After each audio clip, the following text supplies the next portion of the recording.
Shabbat Shalom. Before I start, can I just say what a beautiful service this is.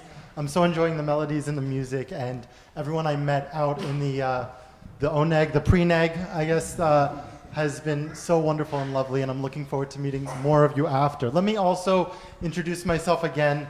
My name is Rabbi Jesse Epstein, and this is the first time ever that I've introduced myself as Rabbi from the Bima.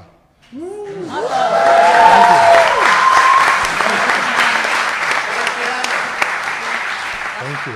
Having just completed rabbinical school earlier this month, I'm the incoming assistant rabbi at Temple Beth Am in Seattle, Washington, and I'm here visiting from New York City, as you heard, as part of the JDC Entwine HUC cohort. Thanks to the incredible generosity, effort, and vision of many, my colleagues and I are able to be in Cape Town this week. On behalf of all of us, thank you for welcoming us to Temple Israel. It's an enormous honor and privilege to speak here tonight. Since I don't know many of you, or for that matter, many of the participants on my own trip whom I just met 2 days ago, so the folks who are not in New York with me, I thought that I might use this opportunity to share one of the core elements of my Torah. Specifically, what I spent the past year immersed in as I completed my rabbinic thesis. I spent the year doing a deep dive into a single text, the Shulchan Aruch, literally the set table, a 16th century legal code written by rabbis Yosef Karo and Moses Isserles. It's widely considered the most comprehensive authority on halakha, Jewish law, and ethics. I didn't study the whole thing, just one of its 4 sections, Choshen Mishpat, translated as the breastplate of judgment, which focuses on interpersonal relationships. This section drew me in as a reform, as a progressive Jew, because it raises questions like, what are the rules? What's not just the rules, but what's the Jewish wisdom regarding how we're supposed to treat each other in various contexts and settings? What do our texts tell us about how we're supposed to treat other people we're interacting with, whether we are in court and we're interacting with some other element of the judicial system, or with a defendant or a prosecutor, or how are we supposed to treat our landlords if we are renters, or if we're a landlord and we own property, how are we supposed to treat the people renting from us? How are we supposed to treat the people in the supermarket when we're shopping who work there? Or if we have a job, we work in customer service, how are we supposed to treat our customers, our employers, our colleagues? So to narrow it further, because this is a lot of questions, I focused on just one small section, Hilchot Shluchin, the laws of agents, spanning chapters 182 to 188. I studied what Jewish tradition says about those who act on behalf of others, what their obligations are, and how they deserve to be treated. Shluchin, agents, those who act on behalf of others, today might include real estate brokers, delivery drivers, stock traders and stockbrokers, personal shoppers if you order your groceries on an app and someone else does the shopping for you, gallery managers who will sell your art for you if you're an artist, someone that you send to the store, a friend, to pick something up, anyone that's doing something on your behalf and that you trust to do that work. Now, of course, there are many aspects to business ethics, from financial responsibility and money matters to environmental impact and sustainability. But this question of how we treat people in business, this component of business ethics, feels particularly vital because it affects all of us. Not just business owners, not just employees, but everyone who participates in a capitalist system, everyone who is a consumer, which is to say all of us. So why, as a progressive Jew, someone who doesn't strictly follow halakha, did I choose to study Jewish law so intensely? Shouldn't I leave halakha to my Orthodox colleagues? Well, actually, it was precisely my progressive identity that compelled me to study this text. When I ask members of the communities that I've served, including the community that I grew up in, a Reform community in New York, many of whom do identify as Reform, some of whom may identify as secular or even culturally Jewish, when I ask them what being Jewish means to them, I often hear one answer. It's not theology or the belief system. It's not liturgy. It's not even text study. Some people in the communities love those things. But universally, the answer that I hear is that it's the Jewish values. The Jewish values that speak to us, that come from our tradition. The moral framework that guides these people, us, in being decent, ethical human beings. And so I wonder, what are these values? And that's the point at which it becomes a little tricky to identify them, a little tricky to articulate. But the reality is, these values do exist, and they also didn't appear out of nowhere.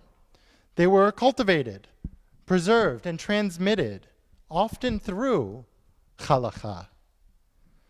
I didn't study Choshen Mishpat, this text, to follow it to the letter, as I said earlier. I studied it to understand where our Jewish values about business ethics come from, because I was curious. As progressive Jews, we claim that our values are informed by both tradition and the modern world. If that's true, then we need to engage seriously with tradition. It's easy to derive our values from the modern world. We do that subconsciously, unconsciously, as we interact with people in the world around us.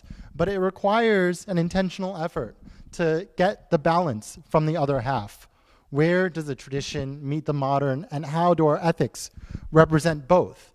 And when it comes to tradition, it's not just the Shulchan Aruch, which actually isn't even that old, but it's the entire arc of Jewish ethical development going all the way back to the Torah.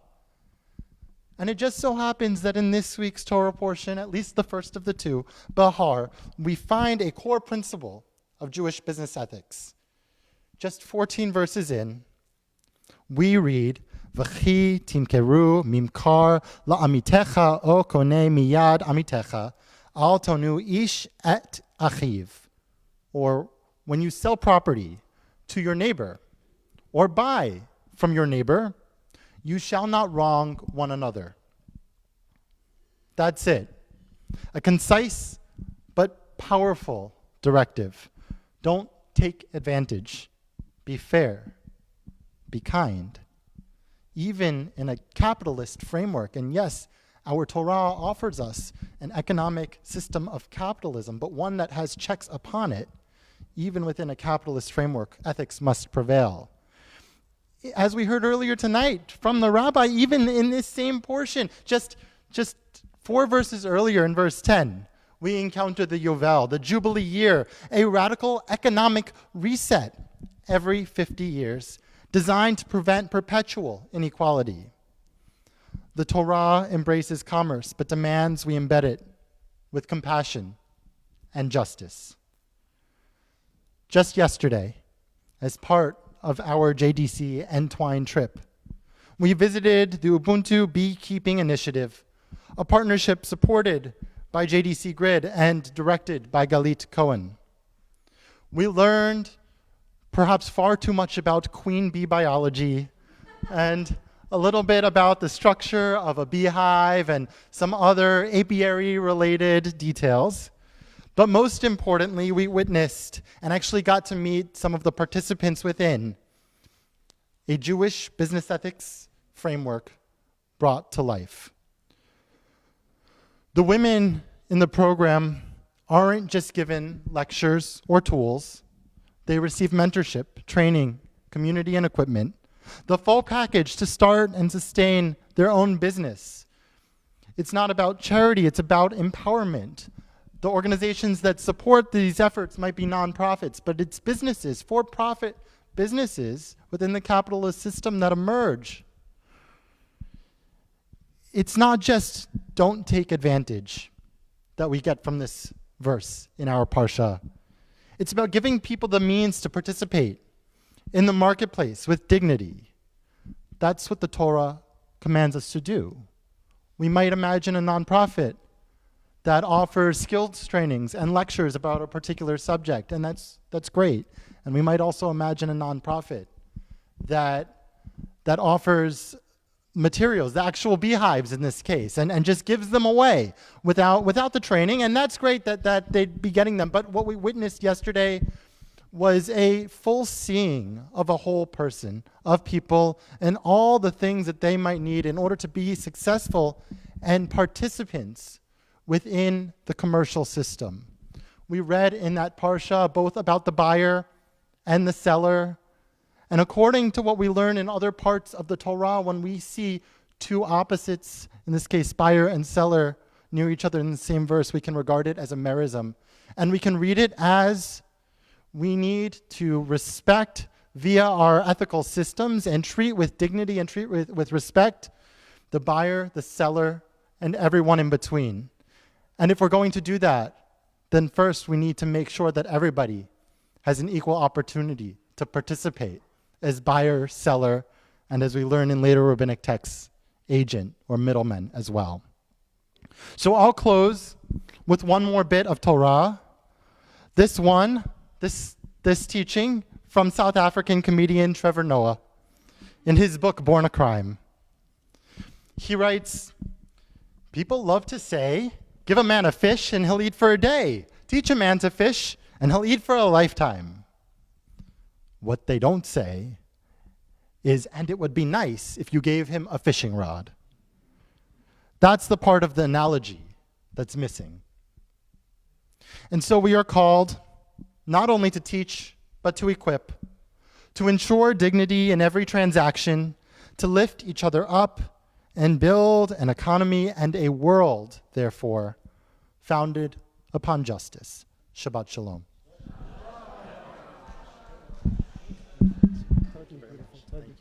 Can we give a Temple Israel rumble to Rabbi Jesse Epstein? Beautiful. Well done, well done, well done.